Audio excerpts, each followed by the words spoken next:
السلام علیکم ناظرین، B A second year subject Urdu کی آن لائن کلاس میں آپ سبھی کا خیر مقدم ہے۔ آج ہم پیپر فرسٹ نثر، ناول اور مضمون کے نصاب میں شامل موضوع اردو میں ناول نگاری کی تاریخ، یا یوں کہیے اردو میں ناول نگاری کا آغاز و ارتقاء کے بارے میں جائزہ لیں گے۔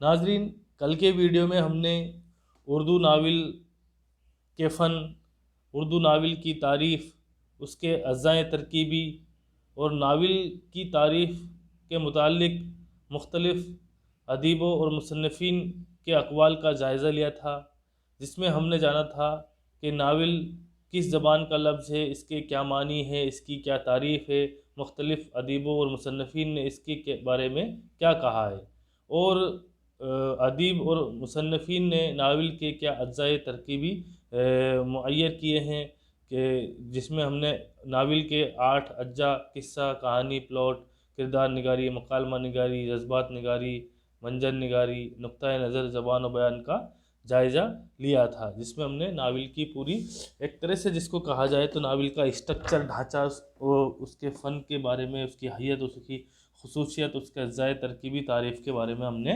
جانا تھا۔ تو آج کی اس ویڈیو میں ہم اردو میں ناول نگاری کے آغاز و ارتقاء یا اردو میں ناول نگاری کی تاریخ کا جائزہ لیں گے کہ کس طرح اردو ادب میں ناول کا آغاز ہوا، کس طرح اس کی شروعات ہوئی۔ تو کل بھی میں نے آپ کو بتایا تھا کہ اردو میں ناول کا جو آغاز ہوا ہے وہ انگریزی ادب یا مغربی ادب کے زیر اثر ہوا ہے، کیونکہ اس سے پہلے انگریزی ادب میں ہی ناول لکھے جا رہے تھے، اردو میں کوئی ناول نگاری کا نہیں تھا، اس سے پہلے داستانیں لکھی جا رہی تھی۔ تو یہ سب جب ہمارے ادیب اور مصنفین نے دیکھا تو انہوں نے بھی مغربی ادب کا سے فیض اٹھایا اور اردو میں ناول نگاری کی شروعات کی، کیونکہ ناول جو ہے داستان اور افسانے کی درمیانی کڑی ہے، یہ داستان سے چھوٹا ہوتا ہے اور افسانے سے بڑا ہوتا ہے۔ تو ایک ایسی صنف وجود میں آئی انگریزی ادب یا مغربی ادب کے زیر اثر، جس کا بہت فائدہ اردو ادب نے اٹھایا، بہت مستفید قارئین جو ہے اس صنف سے ہوئے ہیں۔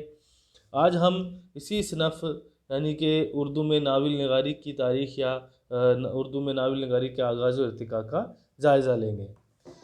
اردو میں ناول نگاری کا آغاز انگریزی ادب کے زیر اثر ہوا ہے، یعنی انگریزی ادب کے اثرات سے ہی اردو میں ابتدائی دور کے ناول نگاروں نے ناول لکھنا شروع کیا۔ سب سے پہلے مولوی نذیر احمد نے 1869 میں مرات العروس نام سے اردو زبان میں پہلا ناول لکھا، جسے ہم مولوی نذیر احمد کا پہلا ناول بھی کہہ سکتے ہیں یا اردو کا پہلا ناول بھی کہہ سکتے ہیں، مرات العروس، جسے 1869 میں مولوی نذیر احمد نے لکھا تھا۔ اس ناول میں انہوں نے اکبری اور اصغری نام کی 2 بہنوں کی کہانی بیان کی ہے۔ یہ ایک اصلاحی ناول ہے، جسے معاشرے کی اصلاح کے بطور مولوی نذیر احمد نے لکھا تھا۔ اس کے علاوہ مولوی نذیر احمد نے بنات الناس، توبۃ النصوح، ابن الوقت، یامہ، رویہ بصادقہ جیسے بہترین ناول لکھ کر اردو میں ناول نگاری کی شروعات کی۔ اسی زمانے میں منشی سجاد حسین نے بھی اپنی ناول نگاری کے جوہر دکھائے اور اردو میں بہترین ناول لکھ کر ایک نیا کارنامہ انجام دیا۔ منشی سجاد حسین کے ناولوں میں حاجی بغلول، کایا پلٹ جیسے خاص ناول قابل ذکر ہے۔ اسی دور کے ایک اور اہم ناول نگار ہے پنڈت رتن ناتھ سرشار۔ انہوں نے بھی اپنے مختلف انداز بیاں سے لافانی شہرت حاصل کی اور انہوں نے ایک مشہور ناول فسانہ اعزاد لکھا، جو کہ اس وقت کے اودھ اخبار میں قسطوار شائع ہوتا تھا، جو 1880 سے میں جو ہے بعد میں یہ 4 جلدوں میں شائع ہوا تھا۔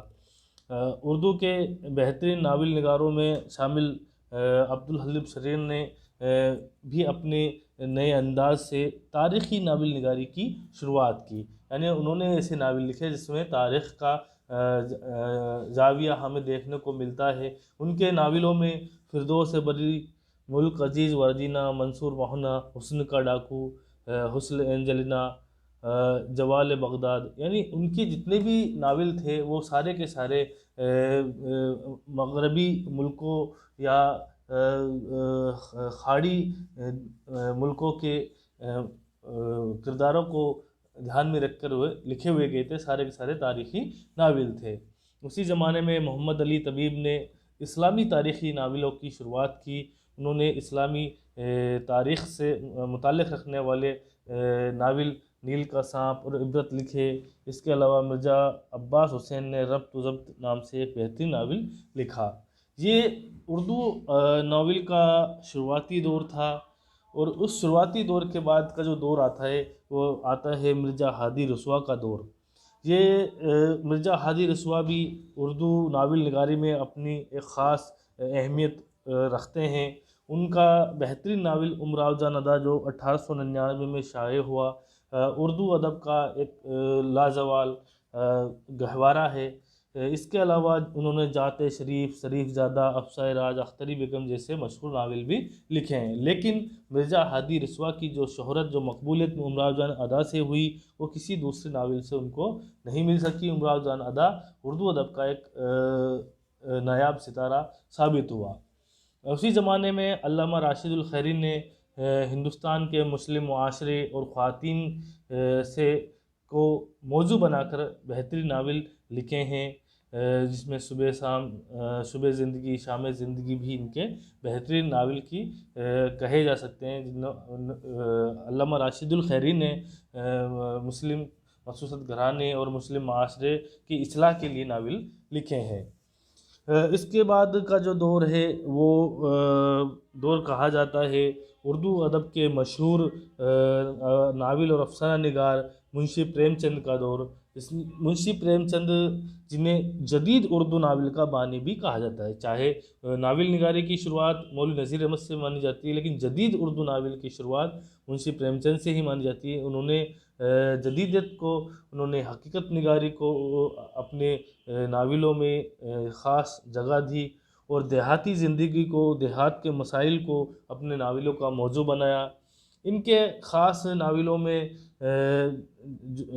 میدان عمل ہے، بازار حسن ہے، گودان ہے، چوگان ہستی ہے، نرملا، بیوہ، گوشائے عافیت، گبن، پردۂ مزاج، اسرار معبد، یہ سب ان کے بہترین ناول ہے اور اردو ادب میں منشی پریم چند لافانی شہرت کے حامل ہوئے. اس کے بعد کا دور اگر ہم کرتے ہیں اردو ادب میں تو وہ آتا ہے ترقی پسند تحریک کا دور. اور ترقی پسند تحریک سے وابستہ ناول نگاروں نے اردو ادب کو حقیقت نگاری سے نکال کر زندگی کے قریب لانے کا کام کیا. انہوں نے ادب برائے ادب کو چھوڑ کر ادب برائے زندگی کا نعرہ بلند کیا، اور اسی نعرے کو بلند کرتے ہوئے اس دور کے ناول نگاروں نے ادب کو زندگی سے کے قریب لانے کے لیے بہترین ناول لکھے ہیں.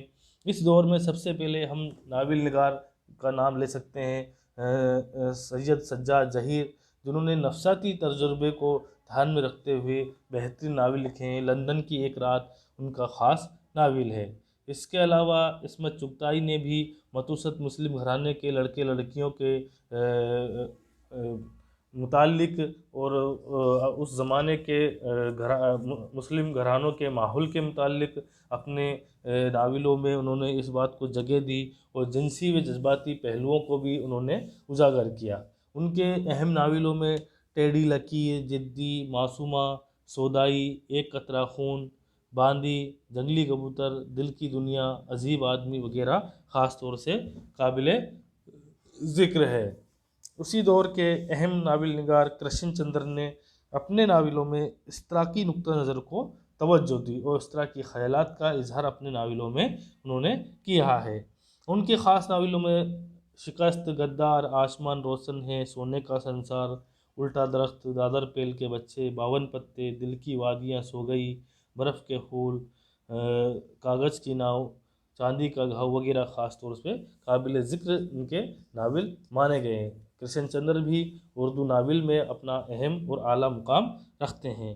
اسی دور میں عزیز احمد نے گریز، ایسی بلندی، ایسی پستی، ہوس جیسے کامیاب ناول لکھے ہیں۔ قاضی عبدالغفار نے لیلا کے خطوط، مجنوں کی ڈائری لکھ کر لاجوال شہرت حاصل کی۔ اس زمانے کی اہم ناول نگار خواتین اور سجاد حیدر یلدرم کی بیٹی قرۃ العین حیدر نے مغربی ادب کا مطالعہ کیا اور اردو میں ناول کو ایک نئی تکنیک، جسے ہم کہہ سکتے ہیں شعور کی رو سے روشناس کرایا۔ یعنی ان کے ناولوں میں اس سے پہلے کسی کے ناولوں میں یہ تکنیک نہیں تھی۔ انہوں نے ایک نئے انداز بیاں کے ساتھ، شعور کی رو کے ساتھ اپنے ناولوں کو لکھا اور زوال شہرت حاصل کی۔ قرۃ العین حیدر کے اہم ناولوں میں میرے بھی صنم خانے، سفینہ غم دل، آگ کا دریا، آخری شب کے ہم سفر، کار جہاں دراز ہے، گردش رنگ چمن، چاندنی بیگم جیسے ناول خاص طور سے قابل ذکر ہے۔ یہ دور تھا وہ سارا کا سارا دور جو تھا وہ ترقی پسند تحریک سے وابستہ ناول نگاروں کا دور تھا۔ اس کے بعد جو دور آتا ہے وہ تقسیم ملک کے بعد کا دور، یعنی جب 20ویں صدی کا نصف آخر اور جب ملک جو ہے انگریزوں کی غلامی سے آزاد ہوتا ہے، تو اس وقت کی جو حالات اور خیالات کو، اس کے درد و غم کو بیان کرنے والے ناول بھی جو ہے اس دور میں لکھے گئے ہیں۔ تو اس دور میں جو ناول لکھے گئے ہیں اور دور جدید میں آج بھی ناول لکھے جا رہے ہیں، ان ناول نگاروں میں ہم جو جانیں گے کہ سب سے پہلے عبداللہ حسین خاص طور سے قابل ذکر ہیں۔ انہوں نے اداس نسلیں اور باغ لکھ کر جو ہے لافانی شہرت حاصل کی۔ شوکت صدیقی نے خدا کی بستی نام سے مشہور ناول لکھا۔ خدیجہ مستور نے آنگن، حیات اللہ انصاری نے لہو کے پھول، اور مہندر ناتھ نے ارمانوں کی سیج، جمیلہ ہاشمی نے تلاش بہارا، جیلانی بالوں نے ایوان غزل، انور سجاد نے خوشیوں کا باغ، انتظار حسین نے بستی لکھ کر جو ہے اس زمانے میں خاص طور سے اپنی جو ہے اپنی ناول نگاری کا لوہا منوایا اور بہترین ناول اس دور میں لکھیں۔ اس کے بعد کا جو دور آتا ہے وہ جدیدیت اور مابعد جدیدیت کا دور، جس میں سلیم اختر نے ضبط کی دیوار، خدیجہ مستور نے زمین، قاضی عبدالستار نے شکست کی آواز، اور واجدہ تبسم نے پھول کھلنے دو، مرزا محمد سعید نے خواب ہستی، ابراہیم جلیس نے چور بازار، عابد حسین نے غدار جیسے خاص ناول جو ہے اس دور میں لکھے ہیں۔ اس کے بعد دور جدید یعنی عہد حاضر میں بھی ناول لکھے گئے ہیں، اور اس دور کے ناول نگاروں میں مسرور جہاں نے درد کا ساحل، عفت موہانی نے داغ دل، ادیبہ خانم نے خوشبو تیرے نام کی، رضیہ بٹ نے گلبانو، زلیخا حسین نے پتھر کی لکیر، آمنہ ابو الحسین نے واپسی، جیلانی بالوں نے نغمے کا سفر، خواجہ احمد عباس نے انقلاب، اس کے علاوہ قاضی عبدالستار نے غالب، شب گزیدہ، دارا شکو کے نام سے بہترین ناول لکھے ہیں۔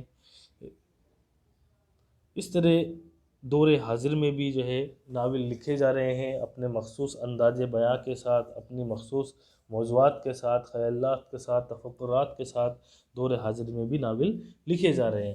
اس طرح ہم کہہ سکتے ہیں کہ ناول نگاری بھی اردو ادب کی ایک خاص تر اور کامیاب ترین صنف رہی ہے، جس میں مختلف ادیبوں نے، مصنفین نے، ناول نگاروں نے طبع آزمائی کر کے اسے معراج کمال تک پہنچایا۔